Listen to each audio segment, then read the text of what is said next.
Vaovao hafa tanteraka kosa indray maro ireo alaim-panahy no diplôma sandoka rehefa misy ny fanadinana idirana ho mpiasam-panjakana.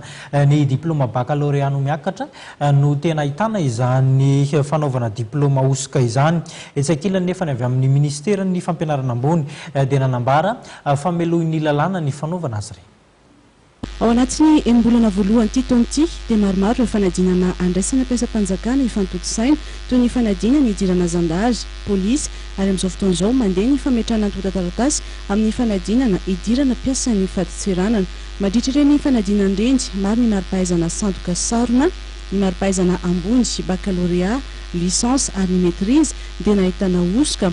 Malohany mampatsiahy ny ministra ny fampianarana ambony Rasoazana Nera Monika fa voasazy ny lalàna ny fanaovana izany. Fa zahay dia efa manana an'ilay diplôma raha baka ny tenenina na tsy baka ny tenenina fa ny diplôma rehetra dia ilay hoe diplôma falsifiable.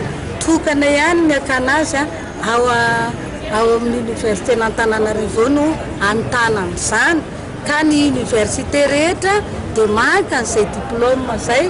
Diplôma mbola tsisy soratra mazava ho azy mividy an'izay aty dia izay no ampiasana ka izay tsy mitovy amin'io dia tsy izy zany ary io dia tratra foana io na satria ilay diplôma mihitsy sy ny président zany no angalarin'ny olona fa naiza na any andafy azy izy rehefa mangataka niany hoe marina ve ty sa tsy marina dia valinay hoe tsy marina. Zay ny fantatray fa izay fanaovan'ny olona diplôma sandoka any dia izy moa zany efa sandoka le izy fa rehefa tratra izy dia efa any amin'ny tribunal izy zay. Mampiasa ny fomba rehetra entina adikana ny diplôma ny mpanao ratsy sarona hatrany anefa izany izay manao an'izay osoka izay satria dia mandalo fanamariana maro ny diplôma ao anatin'ireny fanadinam-panjakana ireny. Miara-miasa ao anatin'izany ny ministeran'ny asa-panjakana sy ny eo anivon'ny ministeran'ny fampianarana ambony.